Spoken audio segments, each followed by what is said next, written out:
అక్కడ కమ్యూనిస్టులు ఉంటారు, ఫ్యాక్షనిస్టులు ఉంటారు, మావోయిస్టులు ఉంటారు. అలాంటి చోట ఫ్యాక్షనిజం అనేదే లేకుండా చేయాలి, ఫ్యాక్షనిజం బారిన ఎవరు పడకుండా చేయాలనే తలంపుతోటి ఒక స్వచ్ఛంద సంస్థను ఏర్పాటు చేసి దానికోసం ప్రయత్నిస్తున్నారు ఓ నేత. తర్వాత రాజకీయాల్లో చేరి రాజకీయంగా కూడా తాను చేయాల్సినంత సేవ చేయాలనే తలంపుతో ఉన్నారు. అయితే ఈ కోవలో ఆయన కొన్ని విమర్శలు ఎదుర్కొంటున్నారు, ఆయన కొన్ని వివాదాలకు కేంద్రం అవుతూ ఉన్నారు. ఆయనే అనంతపురం ఎమ్మెల్యే ప్రభాకర్ చౌదరి. ఈరోజు ఫేస్ టు ఫేస్లో ప్రభాకర్ చౌదరి గారి నేపథ్యం ఏంటి, ప్రభాకర్ చౌదరి ఇప్పుడు ఎదుర్కొంటున్న అంశాలు ఏమిటి, ఆయన పార్టీలో ఫేస్ చేస్తున్న విశేషాలు ఏమిటి అనే విషయం గురించి మనతో తీసుకున్నాం. సార్, ఫేస్ టు ఫేస్ వచ్చినందుకు ధన్యవాదాలు. సార్, రాజకీయంలోకి ఎలా వచ్చారు, మీ నేపథ్యం ఏంటి? నేను యాక్చువల్గా మా మేనమామ గవర్నమెంట్ చీఫ్ విప్గా ఉండేవాడు, బీటీఎల్ఎన్ చౌదరి అని. తర్వాత అంటే 78లో రాజశేఖర రెడ్డి గారు, చంద్రబాబు నాయుడు వాళ్ళతో మేమంతా కంబైన్డ్ కుటుంబం, కలిసి ఉన్నాం అప్పట్లో. అంటే మా ఫాదరే ఫ్యామిలీని అంతా చూసుకునేటటువంటి పరిస్థితి. అట్లా స్టూడెంట్ డేస్లో అనంతపూర్లోనే పుట్టాను, ఆడే పెరిగాను. పెరిగిన తర్వాత అంటే మా ఫ్యామిలీ, మా నాన్న ఫ్యాక్షన్లో మర్డర్ అయ్యాడు. తాడిపత్రి ఏరియా ప్రాంతం నుంచి వచ్చినటువంటి కుటుంబం. తర్వాత అక్కడే చదువుకున్నాం, నేను, మా అన్న, మా చెల్లి అంతా మొత్తం అక్కడే చదువుకున్నాం. తర్వాత మా అంకుల్, మా మేనమామ ఎవరైతే ఉన్నారో ఆయన కౌన్సిలర్గాను, తర్వాత వివిధ రకాలుగా కాంగ్రెస్ పార్టీలో ఉండి ఎమ్మెల్యేగా, గవర్నమెంట్ చీఫ్ విప్గా పనిచేశాడు. అప్పుడు నేను ఆయన చీఫ్ విప్గా ఉన్నా, నేను కమ్యూనిస్ట్లో ఏఎస్ఎఫ్లో పనిచేసేవాడిని. టీడీపీ 83లో ఆవిర్భావం వచ్చిన తర్వాత మా మామ ఆయన చీఫ్ విప్గా ఎమ్మెల్యేగా ఓడిపోయాడు కాంగ్రెస్లో. నేను అట్లా కాంగ్రెస్లో ఉన్నా, యూత్ కాంగ్రెస్ జిల్లా ప్రెసిడెంట్. ఇప్పుడు వనపర్తి చిన్నారెడ్డి గారు ప్రెసిడెంట్ ఉండి నాకు ఇచ్చారు. ఇచ్చి ఇంకట్టు దాంట్లో జనరల్ సెక్రటరీ, తర్వాత AP youth Congress state president try చేయడం, తర్వాత వి హనుమంతరావు గారు పీస్ ప్రెసిడెంట్, దాంట్లో సెక్రటరీ ఉండడం, అట్లా కాంగ్రెస్లోనే సుదీర్ఘంగా ఉన్నాం. 1994లో ఎన్టీ రామారావు గారు కొంత ఆ రోజు దివాకర్ రెడ్డి గారు మంత్రిగా ఉండేవాళ్ళు. నాకు కొంత ఆయనకి అభిప్రాయ భేదాలు ఉండేటివి.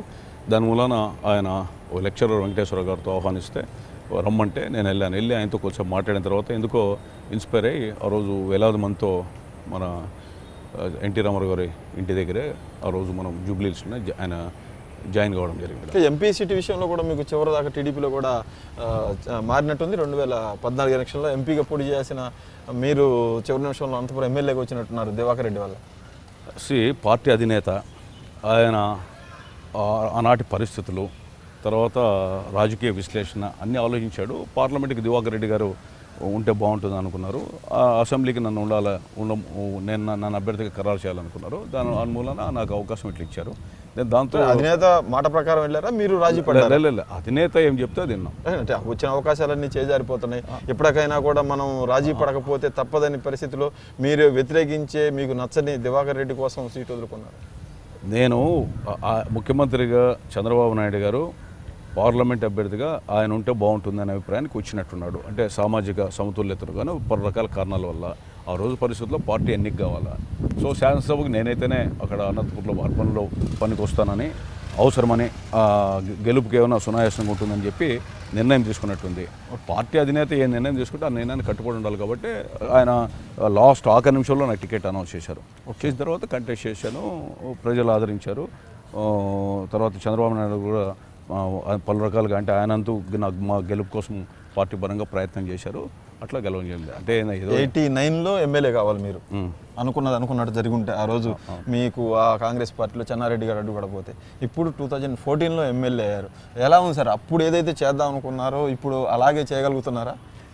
నేను ఆ రోజైనా ఈ రోజైనా అంటే అంత అగ్రెసివ్గా ఇప్పుడు పోలేను, వాస్తవాన్ని యాక్సెప్ట్ చేయాలి. ఎందుకంటే అప్పుడు ఏదో మొత్తం చేంజ్ చేయాలా తర్వాత అనేటువంటి అగ్రెసివ్నెస్ ఆ రోజుల్లో ఉన్నింది. ఇప్పుడు కొంత ఆలోచించి నిర్ణయాలు తీసుకుందాం అనే దీనికి వచ్చాను. మెచ్యూరిటీ కూడా అప్పటికి ఇప్పటికి, ఎందుకంటే ఆ ఏజ్లో కొంత ఫైర్ బ్రాండ్గానో కొంత అగ్రెసివ్గానో పోదాం, ఓవర్ నైట్లో మొత్తం చేంజ్ చేయాలా అనేటువంటి స్పిరిట్, అంత అగ్రెసివ్నెస్ ఉంది అప్పట్లో. ఇప్పుడు అది లేదు. కొంత ఆలోచించి కొంత ఓ పద్ధతి ప్రకారం పోదాం, తర్వాత ఏది చేయాలనుకున్నాం చేద్దాం. బట్ ఆలోచన విధానం అయితే మారలేదు, కానీ మార్పు లేదు. శారీరకంగా వచ్చిన దీనివల్ల కూడా కాదు, కొంత ఎక్స్పీరియన్స్ వల్ల కొంత సమయానికి కూడా కొన్ని కాలానికి వదిలేద్దాం అనే దీంట్లో కూడా ఉన్నాం. అవినీతి కూడా చేస్తున్నారని ఒక ఆరోపణ. కట్టిన డివైడర్ కట్టి వేసిన రోడ్డే వేసి ఇంకో చోట చేసిన నేను ఒకటే, నిజాయితీ పరుల్ని, అవినీతికి దూరంగా ఉన్న వ్యక్తుల్ని గౌరవించే సంస్థ పెట్టినవాడు. నా జీవిత కాలంలో ఈరోజు చెప్తున్నా, నేను నా శత్రువులు కానీ రాజకీయ ప్రత్యర్థులు కానీ ₹1 లంచం తీసుకున్నాడన్నా, ఎక్కడైనా అవినీతికి పాల్పడ్డాడన్నా, లంచంలో రూపాయి తక్కువైనా కూడా తీసుకోరని అది వేరే శాసనసభ్యులు నేను లంచం తీసుకుంటా అని చెప్పిన వాళ్ళు నా గురించి మాట్లాడితే ఇంకా నా పద్ధతి, నేను మాట్లాడే విధానం కూడా వేరే రకంగా ఉంటుంది. గుండె మీద చేసుకోవాలా. మనమందరూ కూడా మన ఆత్మకే, నా నియోజకవర్గంలో అడిగితే ప్రజలు చెప్తారు. నేను ఒకటే, అవసరం వస్తే పచ్చడి మెతుకులను తింటాను, కానీ జీవితంలో అవినీతికి అనేది నేను పాల్పడను. నా అధినేత కూడా, మా పార్టీ అధినేత కూడా, లేదా వేరే నివేదికల వరకు కూడా తెలుసుకోండి అనుకుంటాను. ఆ తప్పే చేయాల్సి వస్తే నేను ఏంటంటే కార్యకర్తలు ఏమైనా వర్క్ చేసుకుంటామంటే సపోర్ట్ చేస్తాను. ఇంకోటి ఉంది, తర్వాత డివైడర్లదే, వేసిన డివైడర్లు వేసేది నేను కాదు, మున్సిపల్ కార్పొరేషన్. ఒక పక్క జేసీ ఫ్యామిలీతో గొడవ, ఇంకో పక్క పరిటాలతో కూడా ఆయన బతికున్నప్పుడు మీకు గొడవ ఉంది. మీరు ఏమో మీ చెప్తున్న లక్ష్యాలేమో ఫ్యాక్షనిజాన్ని రూపుమాపాలి, గొడవలు ఉండకూడదు అనేది. కానీ చూస్తేనేమో మీరు ఎవరైతే గట్టిగా అక్కడ ఫ్యాక్షనిజం ముద్ర ఉందో, ఎవరైతే ఈ ముఠా తాగాలో వాళ్ళతోనే పెట్టుకున్నారు. అది మళ్ళీ ఫ్యాక్షన్కి మీరే చెప్తున్నారు ఆన్సర్ దాంట్లోనే. ఇప్పుడు నేను ఒకటే, మీరు ఒకటి ఆలోచించండి. రవీంద్ర నిజంగా, నేను రాజకీయాల్లో కాంగ్రెస్లో స్టేట్ సెక్రటరీ ఉండి అధికార పట్ల ఆ రోజు ఉన్నప్పుడు కొంత నాది కూడా జిల్లాలో ఏమైనా చెప్తే కొంత ఆఫీసర్లు కానీ వెళ్ళినవాళ్ళు. రవీంద్ర వచ్చిన నేపథ్యం వలన ఆయనకు కూడా వీలైనంత వరకు ఏదైనా సహకారం అందించుంటారు కొన్ని విషయాల్లో. అంటే పోలీస్ స్టేషన్లు కానీ ఇట్లా కానీ పనుల కోసం కాదు, ఏదైనా కలిసి ఉండేవాడు. తర్వాత అతనికి నాకు అదే జిల్లాలో అందరూ కూడా తెలుసు. తర్వాత రవికి నాకు వ్యక్తిగతంగా ఇక్కడ రాలేదు. తర్వాత పార్టీలోకి వచ్చిన తర్వాత ఆయన కొంత పవర్ వచ్చిన తర్వాత ఆయన దగ్గర కొంతమంది చేరి ఈ నా గురించి పలు రకాలుగా చెప్పే ప్రయత్నం చేసినప్పుడు మా ఇద్దరి మధ్య అభిప్రాయ భేదాలు వచ్చింది మాత్రం వాస్తవమే. ఎందుకు పరిటాల ఏ విషయంలో మీ ఇద్దరి మధ్య గ్యాప్ వచ్చింది? ఇప్పుడు నేను ఒక త్రో అంటాను, ఆయన ఒక త్రో అంటాడు. ఆ రకంగా అభిప్రాయ భేదాలు మా ఇద్దరి మధ్య వచ్చాయి తప్ప వ్యక్తిగతంగా అయితే మా ఇద్దరి మధ్య ఎప్పుడు కక్షలు ఎప్పుడు కూడా లేవు. తర్వాత నాకు గౌరవం ఇచ్చేటువంటి వాడు. దాంట్లో ఆ విషయంలో మాత్రం రవి ఈరోజు లేడు. ఉన్నప్పుడు నేను ఆయనతో డిఫరెంట్ అయిన విషయాలు చాలా ఉన్నాయి, చాలా ఇష్యూస్లో. కానీ ఫోన్లో కూడా హాట్గా మాట్లాడుకున్నారు. ఒక మనిషిని ఏదో కిడ్నాప్ చేసినప్పుడు నేను చమన్ ఇంటికి కిడ్నాప్ చేసింది ఎవరు? రవి ఏదో గొడవ వచ్చి అప్పుడు ఏదో కిడ్నాప్ చేశాడు ఆయన. రవి ఆ రోజు పరిస్థితిలో చమన్ ఇంటికి ఫోన్ చేశాను. ఆ రోజు చేసిన తర్వాత అప్పుడు ఏదో కొంత ఇష్యూ జరిగినప్పుడు రవిని ఫోన్ ఎత్తాడు, మాట్లాడాడు. మళ్ళీ తర్వాత కూడా నాకు ఫోన్ చేశాడు. అంటే అదంతా కూడా ఆ క్షణికావేశంలో ఆయన మాట్లాడాడు, నేను కూడా అదే మొత్తంలో మాట్లాడిన చంతవరకు. కానీ బట్ ఒకటేంటంటే వ్యక్తిగతంగా మా ఇద్దరి మధ్య లేవు. ఇప్పుడు దివాకర్ రెడ్డికి కూడా వ్యక్తిగతంగా నాకు లేవు. ఆ రోజు ఆయనతో పొసగనే కాంగ్రెస్ నుంచి బయటకు వచ్చాం. రవితోటి చెడిపోయింది వ్యక్తిగతంగానే అభిప్రాయ ఆయన ఒక త్రోవ మీద. నేను 2004 సునీత గారితో ఎలా ఉన్నారు? సునీత గారితో నాకు వ్యక్తిగతంగా ఆమెతో ఏం లేదు. ఒక లేడీ, నాకు సానుభూతి ఉంది ఆమె మీద కూడా. ఆమె ఆలోచన విధానంలో ఆమె పోతా ఉంది, నా దాంట్లో నేను పోతాను. తాడిపత్రి సంస్కృతి ఎందుకు నచ్చదు? ఆ సంస్కృతి తాడిపత్రిలో మంచి వాళ్ళు ఉన్నారు. తాడిపత్రిలో కూడా వీళ్ళు ఏదైనా కొంత డెవలప్ చేస్తే ఆ సంస్కృతి అది ప్రజలు నిర్ణయిస్తారు. నేను మంచి చెడు ఫ్యాక్షనిస్ట్ కాని వాళ్ళు తాడిపత్రి సంస్కృతి కానిది. దీంట్లో మీరు చెప్పే దాంట్లో సేగ్రిగేట్ చేసిన దాంట్లో వీళ్ళు ఎట్టున్నారు, వీళ్ళిద్దరు. మీకు నిజంగా మీరు ఓపెన్గా మాట్లాడుతున్నారు, వాళ్ళంటే నచ్చదు, వాళ్ళ బ్యాక్గ్రౌండ్ నచ్చదు అని చెప్పొచ్చు కదా. నేను వాళ్ళ వ్యక్తుల్లో నచ్చడం అనేటువంటి కాదు. ఏదైనా ఒక ఇష్యూ ఉంది, ఆ ఇష్యూలో ప్రభాకర్ రెడ్డి ఎత్తుగా ఉంటాడు, దేశదివాకర్ రెడ్డి పొట్టిగా ఉంటారు, ఆ నచ్చటం కాదు సార్. వాళ్ళ స్టైల్ ఎందుకు నచ్చదు అంటున్నారు మీరు? ఎక్కడ వాళ్ళతో తాడిపత్రిలో వాళ్ళ స్టైల్ ప్రజలకు నచ్చిండొచ్చు, అనంతపురంలో వాళ్ళ స్టైల్ నచ్చకపోవచ్చు. చెప్పండి వాళ్ళ స్టైల్ అంటే. నేను డెమోక్రటిక్గా పోదామంటున్నాను, ఏదైనా కూడా అని పోతున్నా. నా అనంతపురంలో ఎట్లంటే ఎప్పుడు కూడా అనంతపురంలో ప్రజలు తరిమిల నాగిరెడ్డి గారు ఎమ్మెల్యే గెలిచారు, సిపిఐ రామకృష్ణ గెలిచారు. కొంత లెఫ్టిస్ట్ వ్యూస్ ఉంటాయి. తర్వాత అక్కడ కర్రపెత్తనం ఒప్పుకోరు జనరల్గా. ఏదైనా కూడా కొంత ప్రయాసం నేను అనటంలా, ఎవరు నేను చేసినా ఒప్పుకోరు, నేను కర్రపెత్తనం నేను చేసినా ఒప్పుకోను. అందుకని నేను డెమోక్రటిక్గా పోదాం. జనమే ఒప్పుకోనప్పుడు మరి ప్రభాకర్ చౌదరి ఎందుకు వాళ్ళ ముందు కర్ర పట్టుకొని నిలబడతారు మీరు రావద్దని? నేను కర్ర పట్టుకొని రావద్దని ప్రజాస్వామ్యంలో మీరే పెద్ద కర్రలాగా జనానికి. నేను అక్కడ నా నియోజకవర్గం ఉంది, కొంత ప్రజాసంబద్ధంగా అక్కడ పోవాలనేటువంటిది. అక్కడ కొంత గ్రూపులు ఎంకరేజ్ చేయడం, తర్వాత రకరకాలుగా ఎవరైనా కానీ నేను వాళ్ళగా ఎవరు చేసినా కూడా అంటే నేను ఆ ఊర్లో పుట్టి పెరిగా, అభివృద్ధి కూడా అక్కడ ఏం జరగాలో కూడా నాకు కూడా తెలుసు. మున్సిపల్ చైర్మన్గా చేశాను. కొంత కలెక్టివ్గా ఇది ఇట్లా చేద్దామంటే నేను అదే చెప్పాను. అప్పట్లో అగ్రెసివ్గా పోయేవాడిని. మీకు తెలియదు అంటున్నారు వాళ్ళు అభివృద్ధి అంటే. అభివృద్ధి నాకు తెలియదంటే మరి అనంతపురం ప్రజలే డిసైడ్ చేస్తారు. నాకు అభివృద్ధి సార్ మీరు ఈగోయిస్టా? ఈగోయిస్టులకి ఈగోయిస్ట్నే. ఎందుకంటే కరుడు గట్టిన ముఠా నేపథ్యం కలిగి కర్రపెత్తనం చేయాలా, నేను ఒక ప్రజాస్వామ్యవాది, నేను ఒక నియంతృత్వవాది, నేను ఒక నియంత అనేటువంటి వాళ్ళందరూ కూడా ఈగోయిస్ట్నే. దాంట్లో అనుమానం. అదే మీరు నేను చెప్పిందే జరగాలి, అనంతపురం నాది, నా అడ్డాలో నేను చెప్పిందే జరగాలి, నా మాటే వినాలి, నా మాటే జరగాలి అనే పట్టుదలకి వెళ్తారంట మీరు? అనంతపురము నేను చూశాను టీవీలో కూడా. మీ అబ్బా సొత్తు కాదని కూడా ఆయన అన్నారు. ఆయన అన్నాడు. భాష కూడా సంస్కార హీనంగా మాట్లాడాడు. అంతకంటే రెట్టింపు మోతాదులో మాట్లాడే దమ్ము ధైర్యం నాకు ఉంది. కానీ నేను సంస్కారవంతుడు కాబట్టి నేను మాట్లాడదలుచుకోవాలి. నాకు ఏదో సంస్కారం ఉంది. మా అబ్బా సొత్తు అనంతపూర్ అనే కాదన్నది వాస్తవం. ఎందుకంటే దాంతో ఎంతో ఎగ్గువేస్తున్నా. అట్లే ఏ ఊరు ఎవరి అబ్బా సొత్తు కాదు, తాడిపత్రి కూడా వాళ్ళ అబ్బా సొత్తు కాదు. ఎందుకంటే ఆ విషయం కూడా ఆయన మర్చిపోకూడదు. కానీ ఇక్కడ అనంతపురానికి వచ్చేటప్పటికి అభివృద్ధి కార్యక్రమాల్లో కూడా ఈ విధంగా జరగాలి, ఇలాగే చేయాలి అనేది పట్టుదల పడతారు మీరు. నేను ఎక్కడైతే వెనకబడతానో అక్కడ మీ ఇగో హర్ట్ అవుతుంది. అందుకోసం ఆయన ఏదైనా జరగకుండా చేస్తారు, కానీ తాను చెప్పింది మాత్రమే జరగాలనేది. అభివృద్ధికి చిరునామా చంద్రబాబు నాయుడు గారు. అభివృద్ధికి అనంతపురంలో పట్టణంలో అభివృద్ధి చేసి నేను 1995లో జన్మభూమి కాన్సెప్ట్ లో ఫ్రేమింగ్ లో మెంబర్ కూడా నేను. ఎన్ఆర్ఐడిలో చంద్రబాబు నాయుడు గారు పెట్టిన దాంట్లో ఆ రోజు మన కేసీఆర్ గారు మేమంతా కూర్చొని వర్క్ షాప్ లో కూడా దాంట్లో పార్టిసిపేట్ చేసి కొన్ని సూచనలు చేశారు. ఇక్కడ ఉన్నటువంటి పార్క్ 72 ఎకరాల పార్కు ఈ రోజు 110 ఎకరాలు. అన్నా హజారే, వావిలాల్ గోపాలకృష్ణ లాంటి అందరితో పిలుచుకొని వచ్చి జన్మభూమితో ఆ మహోద్యమం ఉద్యమంలో చేసినటువంటి ఉద్యానవనం. ఆయన ఒకటే అభివృద్ధి గురించి మాట్లాడుతున్నారు. అతనే నేను 95లో మున్సిపల్ చైర్మన్ ఉన్నప్పుడు ఆత్మసాక్షిగా గుండె మీద చేసుకుని చెప్పాను. ఆ ప్రభాకర్ రెడ్డే నాకు ఫోన్ చేసి, నాకు వాళ్ళతో సంబంధాలు లేకపోయినా కూడా 97లో అన్న అనంతపురం బాగా అభివృద్ధి చేస్తున్నారని చెప్పి ఆయనే చెప్పాడు ఫోన్లో. అంటే మనస్సు అనేది ఉంటే ఆత్మసాక్షి ఉంటే తెలుసు. తర్వాత అభివృద్ధి. ఇక్కడ పుట్టి పెరిగాడు, ఓట్లు వేశారు. నాకు ఓట్లు వేసినందుకు ఈ రుణం తీసుకోవాల్సిన బాధ్యత నాకుంది. అదేవిధంగా ఇక్కడ అభివృద్ధి చేయాల్సిన బాధ్యత నా మీద ఉంది. ప్రజలు ఏమనుకుంటారనేది ప్రజలకు భయపడుతున్నా నేను. ఎందుకంటే అభివృద్ధి చేయకపోతే ప్రజలు అల్లో అసంతృప్తి వస్తుందేమో, తర్వాత అభివృద్ధి కోసం ఓట్లేసామనేటువంటిది ప్రజలు అనునిత్యం చెప్తూ ఉండేటువంటి సందర్భాలు ఇది. మరి ఆ విధంగా అభివృద్ధి నాకంటే ఎక్కువ వాళ్ళకి ఎందుకు ఉంటుందో నాకు అర్థం కావడం లేదు. తర్వాత ఇంకో విషయం కూడా చెప్పాడు, డబ్బుతో మీకు ఆస్తి తక్కువ, నాకు ఎక్కువ. నాకు ఆ విషయంలో కూడా ఆయన వాస్తవం. ఎందుకంటే నాకు ఆస్తి కంటే వ్యక్తిత్వం ఎక్కువ ఉంది. రెండవది నాకు అక్రమార్జన లేదు. ఆస్తుల సమస్య ఎందుకు వస్తుంది సార్ ఇక్కడ? అదే ఆస్తుల సమస్య ఎందుకు వస్తుంది అంటే అహంకారం, అంటే ఆర్థిక మదము అహంకారం ఉన్న వాళ్ళు ఇట్టే మాట్లాడతారు. అంటే పేదవాడు ఈ దేశంలో రాజకీయాలకు రాకూడదా, వ్యక్తిత్వం ఉన్న వాళ్ళకి రాజకీయాలు రాకూడదా? అంటే డబ్బున్నోడు ఏదో విధంగా డబ్బు సంపాదించిన వాడే రావాలా, ఆస్తుపాస్తులు ఎక్కువ. అసలు నిజంగా ఆ మంచి చెడు విచక్షణ గురించి ఆలోచించే వ్యక్తులు ఆ విధంగా మాట్లాడరు. డబ్బుకి ఇక్కడ ప్రామాణికం కాదు, ప్రాధాన్యత కాదు. ఇక్కడ వ్యక్తిత్వానికి ప్రాధాన్యత. తర్వాత నేను నాలో ఉన్నటువంటి వ్యక్తిత్వంలో లోపాలు ఏమన్నట్టు మాట్లాడు. ఇంకోటి మాట్లాడు ఆస్తిపాస్తులు. నీకు ఆస్తిపాస్తుల్లో నిజంగానే నేను ఆయనలో ఆ ఆస్తిపాస్తులు సరితూగలేను. వేరే విషయాల్లో కూడా ఆయనతో సరితూగలేను. వేరే ఏంటి ఆ విషయాలు? వేరే విషయాలంటే ఆయన అహోభావాలు గాని, తర్వాత ఇతరత్వ చర్యలు గాని, తర్వాత ఆయన అహంకార పూరిత ధోరణి గాని నేను వ్యక్తపరచలేను. నేను ప్రజలంటే భయపడతా, గుండాలకి రౌడీలకు భయపడను. ప్రజలకు భయపడే వాళ్ళు గుండాలు రౌడీలని మీరు ప్రజలు అంటే ఆ మాట్లాడే విధానాన్ని బట్టి. ఎందుకంటే వాడు అని మాట్లాడాడు, దానికి 4 ఇంతలు మాట్లాడే దమ్ము నాకు ఉంది. కానీ సంస్కారవంతుడిగా వ్యవహరించాలి కాబట్టి చదువుకున్న వ్యక్తులుగా మనం మాట్లాడకూడదు.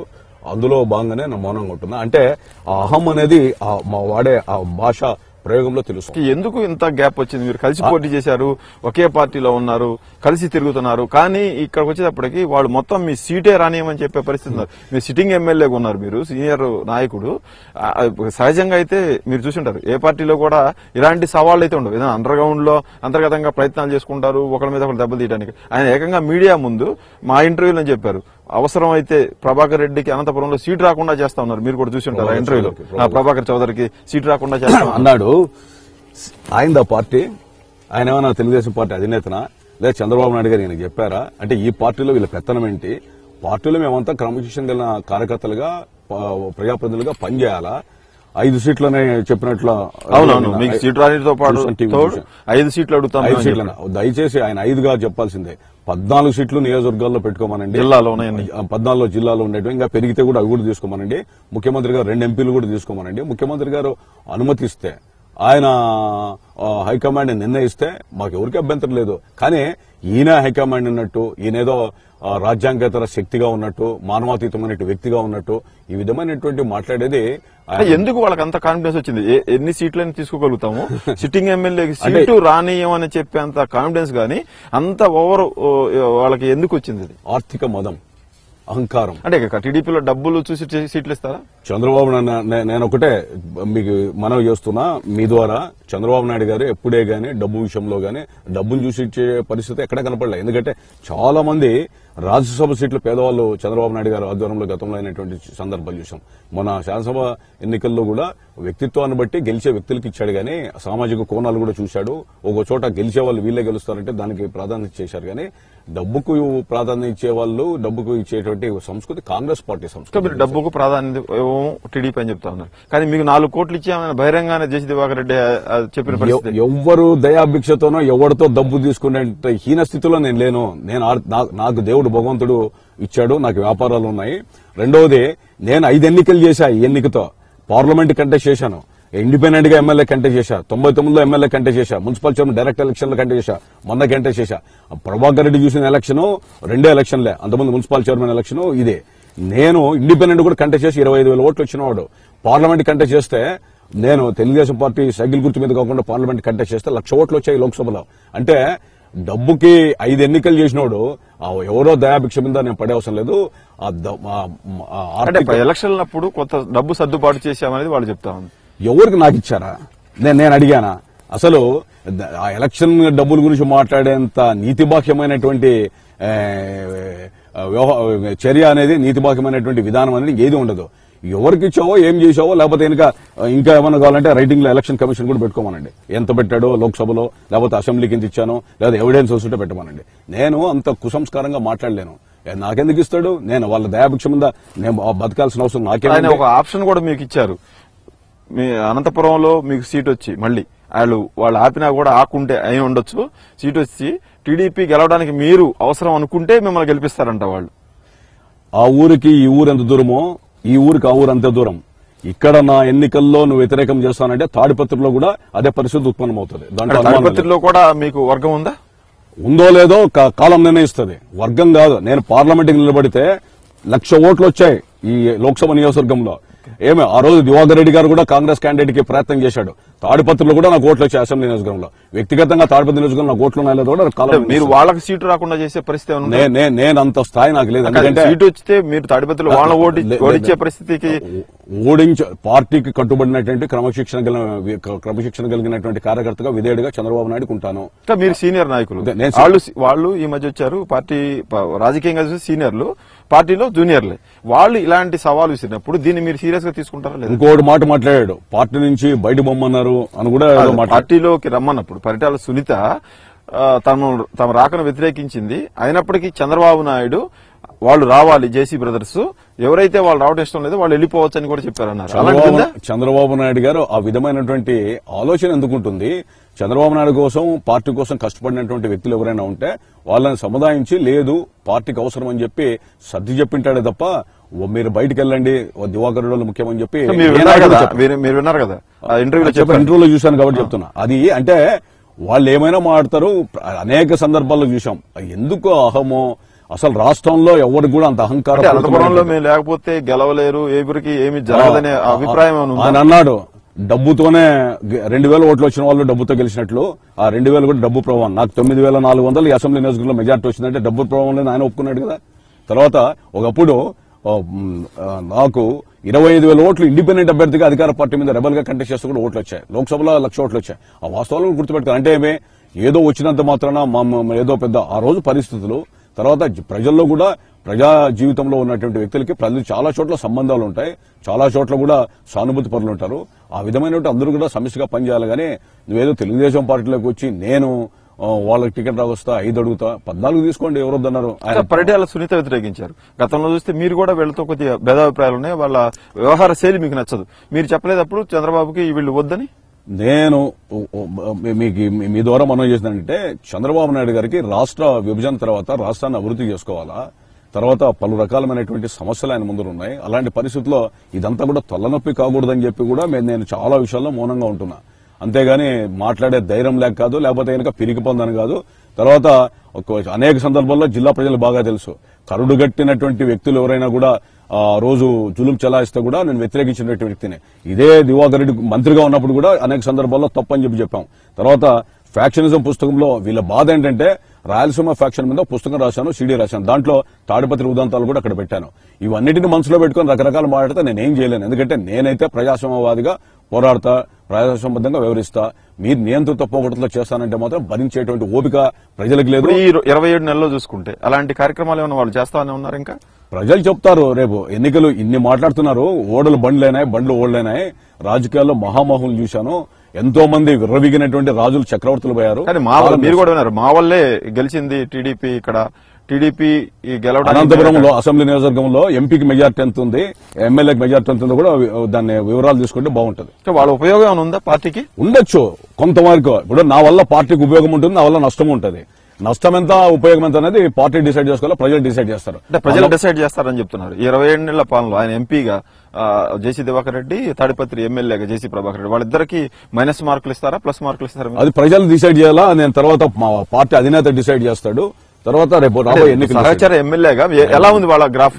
నేను వాళ్ళ గ్రాఫ్ గురించి మాట్లాడలే. వాళ్ళు ఏదో తాడిపత్రి అభివృద్ధి చేస్తున్నామని పదే పదే చెప్తున్నారు. చేసుకోండి, అనంతపురానికి కూడా అభివృద్ధి చేస్తామంటే నేను చాలా బహిరంగ సభలో చెప్పా, నమస్కారం పెట్టి ఉండి ఆహ్వానిస్తాము, తర్వాత సహకరిస్తాము అభివృద్ధి అంటే వాళ్ళు మీ గురించి నా గురించి మాట్లాడేటువంటి వ్యక్తులకి అంత నైతిక విలువల గురించో లేదా అవినీతికి అతీతంగా మాట్లాడేటువంటి ఆ యొక్క స్థితి వాళ్ళకి లేదు.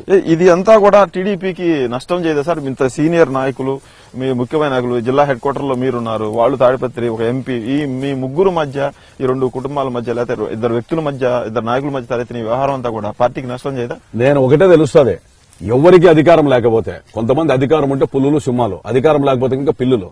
అధికారం అనేది లేకపోతే ఎవరేంటో తెలుస్తుంది. భవిష్యత్తులో అధికారం దానికి దూరంగా ఉన్న తర్వాత ఆ సామాజిక పరిస్థితులు కానీ, మా ధైర్య సాహసాలు కానీ, లేదా ఇతరత్ర ప్రజల్లో ఏమనుకుంటారో కానీ తెలుస్తుంది. అధికారం ఉన్నప్పుడు మేమంతా గొప్ప. కూడా మీరు ఈ విషయాన్ని హైకమాండ్ కి వదిలేస్తా ఉన్నారంటే అంటే ఏమనుకోవాలి మీ వ్యూహాన్ని?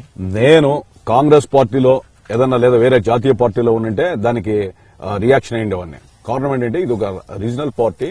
తర్వాత చంద్రబాబు నాయుడు గారు ఉన్నటువంటి అనేక సమస్యలు అంటే మీకంటే వాళ్ళకి ప్రయారిటీ ఎందుకు ఇస్తారని. తర్వాత అంటే ఒకవేళ పార్టీలో ఆ రోజు నేను గెలవలేను, తర్వాత నేను బలహీనమైన వ్యక్తి అనుకున్నప్పుడు డెఫినెట్ గా ఎమ్మెల్యే సీట్ కావాలని చెప్పి చంద్రబాబు నాయుడు గారు వేరే గారిని పార్టీ కూడా నిర్ణయిస్తుంది. దాంట్లో తప్పేం లేదు. కానీ ఆ కాన్ఫిడెన్స్ మీకు ఉండాలి కదా. నేను సిట్టింగ్ ఎమ్మెల్యే మీద ఇలాంటి కామెంట్ చేయడం అనే దాన్ని సీరియస్ గా తీసుకో. నేను ఆ ఎన్నికలప్పుడు వీళ్ళు ఇదే పంతాల్లో ఉండి ఇదే రకంగా మాట్లాడితే నేను ఆ రోజు స్పందిస్తా. ఆ రోజు బహిరంగంగానే అంత సవాల్ విసిరినప్పుడు మీరు అప్పుడు దాకా ఆగుతామంటే నేనేం సవాలుకి ప్రతి సవాల్ ఏంటి ఇదే చెప్పాను కదా. మీ ఊరికి మా ఊరు ఎంత దూరమో మా ఊరికి మీ ఊరు అంతే దూరమే అని చెప్పా. తాడిపత్రి నుంచి అనంతపురానికి మీరు మా సీటు రాకుండా చేస్తే నేను మీ సీటు రాకుండా చేస్తాను. సీటు రాకుండా స్తోమత నాకు లేదు, ఆ శక్తి లేదు. కారణం ఏమంటే వాళ్ళు బాగా ఆర్థికంగా బాగా మదించినామని చెప్తా ఉన్నారు. మరి నేను అంత ఆర్థికంగా లేను. రెండవది అనంతపురంలో నేను వ్యతిరేకం చేస్తానంటే అదే పరిస్థితి తాడిపత్రిలో ఉత్పన్నమవుతుంది అని చెప్తున్నాను. నాకు ప్రజల్లో అభిమానం ఉంటే, చంద్రబాబు నాయుడు గారి మీద జనంలో అభిమానం ఉంటే, ప్రభుత్వం యొక్క విధానాల మీద, సంక్షేమ పథకాల మీద ప్రజల్లో మంచి అభిప్రాయం ఉంటే తప్పకుండా నేను గెలుస్తా. నాకు వ్యతిరేక కార్యక్రమాలు చేసే పరిస్థితి వస్తే దీంట్లో వ్యక్తిగతంగా ఆ తాడిపత్రిలో కూడా వ్యక్తిగతంగా నష్టపోయే సంస్కృతి, నష్టపోయే రోజు వస్తుంది. నష్టపోయేటువంటి చర్యలు అక్కడ కూడా జరుగుతాయి. పరిష్కారం ఏమన్నా సార్? మీ ఇద్దరు సర్దుబాటు చేసుకునే అవకాశం? నేను కయ్యాని కాలు దూవటం లేదు, వాళ్ళు అనునిత్యము కయ్యానికి కాలు దూవుతున్నారు. తర్వాత రెండవది ఏంటో మీడియా కనబడితే ఇష్టం వచ్చినట్టు మాట్లాడే పరిస్థితి వచ్చారు. తర్వాత నరేంద్ర మోడీ లెక్కలేదు వాళ్ళకి, తర్వాత ఎవరెవరూ లెక్కలేదు. నేను ఒక ప్రజాస్వామ్యవాదిగా నాకున్నటువంటి విధి విధానాలు వేరు, నా ఆలోచన విధానం వేరు, నా ముందరటువంటి నియమావళి వేరు. తర్వాత నా ఉన్నటువంటి అజెండా వేరు. అంటే ఈ మీ చెప్పిన వీటన్నిటితోనే వాళ్ళతో కూర్చొని సెటిల్ చేసుకోవచ్చు కదా. నాకు ఎవరితో కూర్చోవాల్సిన అవసరం లేదు. ఎందుకంటే ఇంత నీతిబాక్యంగాను ఇంత అరాచక శక్తుల్లాగా మాట్లాడేటువంటి పరిస్థితి వస్తే అరాచక వాదం మంచిది కాదు. నేను ఎందుకంటే ఏదైనా ఉంటే మాట్లాడాలా, తర్వాత ప్రజాసంబద్ధంగా వివరించాలి. కానీ నేను ఈ విధంగా చూశాను వాడు వీడని కూడా మాట్లాడు అంటే దానివల్ల నేను 4 ఇంతలు మాట్లాడే ధైర్యం నాకు ఉంది.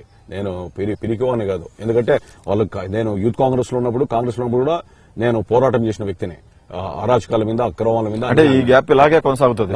నాకు ఎవరితో గ్యాప్ లేదు.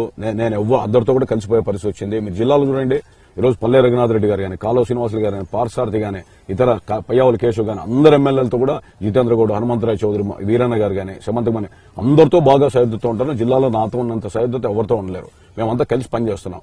కొంతమంది వచ్చి పెత్తనం చేస్తాము, తర్వాత మేము ప్రజాప్రతినిధులు కాదు, మేము రాజులు అంటే ఒప్పుకునే పరిస్థితిలో మేము లేదు. అనంతపురంలో జేసీ దివాకర్ రెడ్డి ఫ్యామిలీ, అలాగే ఈ పరిటాల సునీత ఫ్యామిలీ కలిసిపోయింది, కొన్ని దందాలు చేస్తున్నారనే ప్రచారం జరుగుతుంది. దాంట్లో వాస్తవం ఉందా? దానికి నో కామెంట్. కారణం ఏంటంటే మా అనంతపురంలో ఏవైనా ఇట్లాంటి కార్యక్రమాలు నో కామెంట్ అంటే జరుగుతున్నట్టుగా నాకు అనవసరమైన సబ్జెక్ట్. ఎందుకంటే మీరు మీ దృష్టికి వచ్చింది ఎమ్మెల్యేగా మీరున్నారు, మీకు వాళ్ళిద్దరు కలిసిపోయి కొన్ని సెటిల్మెంట్లు చేస్తున్నారు సమాచారం మీకుందా లేదా? నా నియోజకవర్గంలో ఎవరు చేసినా ఇట్లాంటి వస్తే ప్రతిఘటించబోతాను భవిష్యత్తులో. అంటే చేస్తున్నారు వీలు కాదు. ఎవరైనా వాళ్ళ పేర్లు చెప్పుకొని చేసినా కూడా ఒప్పుకునే పరిస్థితి. ప్రతిఘటించారని అంటే ఎవరైనా నాకు ఒక సెటిల్మెంట్ లో కానీ ఇంకో దాంట్లో ఎవరు ఇన్వాల్వ్ అయినారని నా దగ్గర వచ్చాను అనుకోండి, పోలీసులు చెప్తున్నాం, పోలీసులు కూడా ఇద్దరు పేర్లు వచ్చినాయి సార్ మీకు? రకరకాల రాజకీయ నాయకుల పేరు చెప్తున్నారు. అంటే ఇంకా ఎవరి పేర్లు కూడా చెప్పొచ్చు. మీరు చెక్ చేసుకోలేదా సునీత గారిని కానీ జేసీ దివాకర్? వాళ్ళతో మాట్లాడను, నాకు అనవసరమైన అవసరం. ఎందుకంటే నేను ప్రొటెక్ట్ చేసుకోగలను. అంటే జరుగుతున్న ప్రచారం ఏందో వాళ్ళిద్దరు ఒకటైపోయారు మీ మీదకు. మంచిదే. నేనేంటంటే ఇద్దరు ఒకటైపోయి ఈ అనంతపురంలో ఈ విధంగా చేస్తామనంటే ప్రజలు నిర్ణయిస్తారు, రేపొద్దున పార్టీ నిర్ణయం తీసుకుంటుంది. అంటే పార్టీలోనే ఇద్దరితోటి మీరు పోరాడాల్సిన పరిస్థితి, అనంతపురాన్ని కాపాడుకోవడానికి, అనంతపురం ప్రజల తరఫున మాట్లాడటానికి, ఈ పరిస్థితికి సంబంధించి హైకమాండ్ కి ఏమన్నా చెవులు వేశారా? హైకమాండ్ కి నేను ఫిర్యాదు చేసేటువంటి ఆలోచన ఎప్పుడు లేదు. కారణం ఏంటంటే నేను పోయి ఇంకోరి మీద ఫిర్యాదులు పదే చేసేటువంటి. అంటే ఎలా తెలుస్తుంది మరి ఇక్కడ జరిగిన? అది ఇంటెలిజెన్స్ రకరకాలుగా ఇన్ఫర్మేషన్స్ ఉంటాయి. ఉందా సార్ ఈ సమాచారం? నేను ఎప్పుడు కూడా ముఖ్యమంత్రి గారి దగ్గర ప్రస్తావన రాలేదు. నేను ఆయన పోయి వీళ్ళిద్దరూ కలిసిపోయారు, ఇక్కడ దందాలు చేస్తా ఉన్నారు. వీడు ఆస్తులు పెరిగాయి. జిల్లా హెడ్ క్వార్టర్ లో రకరకాల దందాలు జరుగుతుంటాయి. రకరకాల వ్యక్తుల పేర్లు చెప్తా ఉంటారు. ఏం చెప్పినా నేనైతే ఫైట్ చేస్తాను. వాళ్ళిద్దరు కలిసిన విషయాన్ని మీరు ఖండించట్లేదు, కలిసి ఇక్కడ సెటిల్మెంట్ చేస్తున్న విషయాన్ని మీరు ఖండించట్లేదు. నో కామెంట్ అన్నారంటే సునీత, జేసీ ప్రభాకర్ రెడ్డి వారు మీరు అంటున్నారు కదా ప్రచారం ఉందని. ప్రచారం ఉండొచ్చు, కానీ నేను కళ్ళతో చూడలేదు కదా. మీ దాకా వచ్చిందా ప్రచారం? ప్రచారం అనేది ఎక్కడైనా ఏమైనా ఉంటుంది. ఆ ప్రచారం అనేటువంటిది చాలా వాళ్ళిద్దరు పరస్పరం వ్యతిరేకులు. రవి హత్య కేసులో దివాకర్ రెడ్డి ఉన్నారని కేసు కూడా వచ్చింది. అలాంటి వాళ్ళు ఎలా కలిసిపోయి ఉంటారు సార్? ఇప్పుడు నేను ఆ విషయంలో సునీత గారు సమాధానం ఇవ్వాలా, జేసీ బ్రదర్స్ సమాధానం ఇవ్వాలా, ఎందుకు కలిశారని ఏదైనా కూడా ఆ విషయం పట్ల. ఎందుకంటే నాకు సంబంధించిన విషయం కాదు. అనంతపురం రాజకీయాలు చూసుకుంటే తీవ్రమైన వ్యవహారంగా పరిగణించాలి. అనంతపురం పరస్పరంగా పడని రెండు వర్గాలు కలిసిపోయాయంటే అది చర్చనీయాంశమే. మీరు వాళ్ళ ఇరువురులో ఎవరో ఒకరిని మీరు ప్రశ్నిస్తే బాగుంటుంది. కారణం ఏంటంటే అది నాకు సంబంధించిన సమస్య. అంటే మీరు ఇద్దరి మీద పోరాడుతా ఉన్నారు కదా. నేను ఇద్దరు వ్యక్తుల మీద పోరాటం అని కాదు, ఆ వ్యక్తుల మీద నాకు వ్యక్తిత్వం, వాళ్ళ వ్యక్తుల మీద ఎక్కడా ద్వేషం లేదు. ఎవరైనా సరే, వీళ్ళే కాదు, వైఎస్ఆర్ పార్టీ కానీ ఎవరైనా కానీ ఇక్కడ మా అనంతపురంలో భూ కబ్జాలు వైఎస్ఆర్ సంబంధించిన వాళ్ళు కూడా చేశారు. దాని మీద ఫైట్ చేస్తున్నాం. కారణం ఏంటంటే పబ్లిక్ ప్రాపర్టీని ప్రొటెక్ట్ చేయాలా, తర్వాత అట్ ది సేమ్ టైం ఎవరైనా ప్రైవేట్ ప్రజలకు ఏమైనా సిటిజన్స్ కానీ ఇబ్బంది వస్తే మనం వాళ్ళ పక్కన ఉండాలనేటువంటిది. ఇది లా అండ్ ఆర్డర్ బాగుండాలని దీని మీద ప్రయత్నం. పరిటాల శ్రీరామ్ కూడా పరిటాల రవిలాగా తయారవుతున్నాడా? అబ్బాయి వాళ్ళ నాన్న వయస్సు నా వయస్సు ఒకటి. వాళ్ళ నాన్న నేను కలిసి అనేక విషయాల్లో గతంలో రాజకీయ పరంగా తెలుగుదేశం పార్టీలో పనిచేశాము. ఇంకా అబ్బాయి మొన్న వచ్చాడు. అబ్బాయి గురించి మాట్లాడే అవసరం నాకు లేదు. ఎందుకంటే జిల్లా చేతిలో పెట్టుకోవాలనే ప్రయత్నం కేంద్రాన్ని చేతిలో, ఇంతకుముందు ఆయన అన్నట్టు ఎవడబ్బ సొత్తు అన్నది, ఎవడబ్బ సొత్తులు కావు ఇవి. ఈ దేశంలో ఎవరు ఎక్కడికైనా పోవచ్చు. అట్ ది సేమ్ టైం ఏ ఊరు కూడా నా సొంతం అని అనుకుంటే అవివేకం అవుతుంది, అజ్ఞానం అవుతుంది, అహంకారం అవుతుంది. మీరు సరే ప్రచారం జరుగుతుంది, ఈ ప్రచారానికి సంబంధించి నిజం ఉన్నట్టయితే జేసీ దివాకర్ రెడ్డి, ప్రభాకర్ రెడ్డి, అలాగే మన సునీత ఇతను కలిసి ఉన్నట్టయితే వాళ్ళకి ఎలాంటి హెచ్చరిక చేస్తారు సార్ మీరు? నేను హెచ్చరికలు అవసరమే లేదు. వాళ్ళు కలిసి ఉన్నారని మీ మీడియా ద్వారా మీరు అంటున్నారు. వాళ్ళు కలిసి ఉన్నారో, విడిపోతారో, మళ్ళీ ఎప్పుడు కలుస్తారో, ఎప్పుడు విడిపోతారో, అదంతా కూడా నాకు అనవసరమైనది. ఎందుకంటే నాకు చర్యల మీద నా పోరాటం. ఎక్కడైనా కూడా ఏదైనా జరిగిందంటే, ఫలానా అనుచరులు కానీ ఇంకోటి చేశారంటే నేను ఆ ప్రజల కోసం వాడు ఫైట్ చేస్తాను. ఎమ్మెల్యేగా ఉన్నా, ఎమ్మెల్యేగా లేకపోయినా కూడా. ఎందుకంటే ఈ దేశంలో పౌరుడు నేను కూడా. తర్వాత ఎక్కడైనా ఇలాంటివి జరిగినప్పుడు ఇక్కడ గతంలో జరిగాయి, కాంగ్రెస్ గవర్నమెంట్ ఉన్నప్పుడు జరిగాయని మీరు చెప్పేవాళ్ళు ఇంటర్వ్యూలో. ఇది పెట్రోల్ బంకుల్లోకి వెళ్లి పెట్రోల్ కొట్టించుకోవటం, డబ్బులు ఇవ్వకపోవటం, తుపాకులు చూపించడం, ఆక్రమించడం. టీడీపీ వచ్చినా కూడా ఇలాంటివి జరుగుతున్నాయి. టీడీపీ వాళ్ళే ఇలాంటివి చేస్తున్నారంటే ఏమనిపిస్తుంది? నా దృష్టికి ఏవీ రాలేదు. తర్వాత చంద్రబాబు నాయుడు గారు ముఖ్యమంత్రి అయిన తర్వాత మొత్తం పోలీస్ వ్యవస్థలో మార్పు తీసుకొని వచ్చాడు. పోలీస్ అధికారులు కూడా స్వేచ్ఛనిచ్చాడు. ఈ పార్టీ ఆ పార్టీ లేకుండా ఎవరు అరాచకాలు చేసినా కూడా ఉక్కుపాదంతో అంచేయమని చెప్పాడు. తర్వాత చట్టానికి అతీతులు ఎవరు కాదని చెప్పి పలు సందర్భాల్లో చెప్పాడు. నిజంగా ఒక అడ్మినిస్ట్రేటర్ గా లా అండ్ ఆర్డర్ బాగుండాలని కోరుకుంటున్నాడు. రాజకీయ హత్యలు రాష్ట్రంలో జరగలేదు. ఆయన బాగుండాలని కోరుకుంటున్నారు, కానీ ఇక్కడ కింద బాగా లేకుండా చేయాలనుకుంటున్నారు కదా. బాగా లేకుండా చేస్తే పరిస్థితుల్లో తప్పకుండా ముఖ్యమంత్రి గారు ఎప్పుడో ఒకసారి జోక్యం చేసుకుంటారు. నేను చేసినా ఇంకోరు చేసినా కూడా దాని మీద తప్పకుండా క్రమశిక్షణ చర్యలు తీసుకుంటారు, లేదా చట్టబద్ధంగా. ఎందుకు మీరు ఇక్కడ జరుగుతున్న విషయాలని ఆయన దాకా తీసుకోలేకపోతున్నారు? నేను అనంతపురంలో జరిగిన విషయాలు కానీ ఏమైనా కానీ పార్టీ పరంగా అనేక నిఘా విభాగాలు ఉంటాయి, ఇంటెలిజెన్స్ ఉంటుంది, తర్వాత పార్టీ పర్యవేక్షణ, మనందరికీ సర్వేలు ఇచ్చారు. ఇవన్నీ ఇచ్చినప్పుడు ఆయనకి ఎప్పటికప్పుడు ఎవరెవరి విషయాలు ఏంటనే ముఖ్యమంత్రి గారు ప్రభాకర్ రెడ్డి ర్యాంక్ ఎంత ఉంది సార్ దాంట్లో? నాకు తెలియదు, ఎందుకంటే ప్రభాకర్ ర్యాంక్ ఎంత ఉంది? నా ర్యాంకుది నేను చెప్పొచ్చు, కానీ నాకైతే చెడుగా అయితే లేదు. నా ర్యాంక్ చెడుగా ఉందా? వాళ్ళకి చెడుగా ఉంది. నేను ఎలా చెప్తాను? వాళ్ళకి ఏం ర్యాంక్ ఇచ్చాడు, ఆయనకి ఏ ఇచ్చాడో, లేకపోతే ఏ ప్లస్ ఇచ్చాడో, ఇంకేం ఇచ్చాడో, కానీ ఆయన దీన్ని బట్టి ఆయనే చెప్పాలి. సునీత గారు ఎలా ఉందండి? నాకు తెలియదు. ఒకరి విషయాలకి నేను జోక్యం చేసుకుని నా విషయాలకు వచ్చాను. మీకు సంతృప్తికరంగా ఉంది? మీకు సంతృప్తికరంగా ఉంది. వాళ్ళకు ఉండే అవకాశం ఉంది? ఎలా చెప్తాను నేను? మీరు జరుగుతున్నాయని తెలుసు పరిణామాలు. నేను నా పనితనాన్ని ఇంకా మెరుగు చేసుకోమన్నాడు. పనితనం బాగుందని అన్నారు సర్వే వరకు, అంతవరకే. వేరే నాకు వేరే వాటితో పాటు ఇవి కూడా చేసి ఉంటాయి అంటారు, వాళ్ళు చేసేవి కూడా. అంటే సర్వేలో నేను ఏదైనా తప్పులు చేసినప్పుడు కూడా నాకు సూచనలు ఇచ్చినప్పుడు ప్రతి వాళ్ళ విషయాలు కూడా తెలిసి ఉంటుంది పార్టీకనే నేను అనుకుంటున్నాను. దాంట్లో అనుమానం ఎందుకు? ఎందుకంటే ఆ పార్టీ బతకాలా, మళ్లీ ప్రభుత్వాన్ని తీసుకురావాలని అనుకున్నప్పుడు వివిధ రకాలుగా వివిధ విభాగాల ద్వారా సంస్థల ద్వారా ఆయన తెప్పించుకుంటాడు. Okay sir, face to face వచ్చి మాకు మీ అభిప్రాయాలను పంచుకున్నందుకు ధన్యవాదాలు.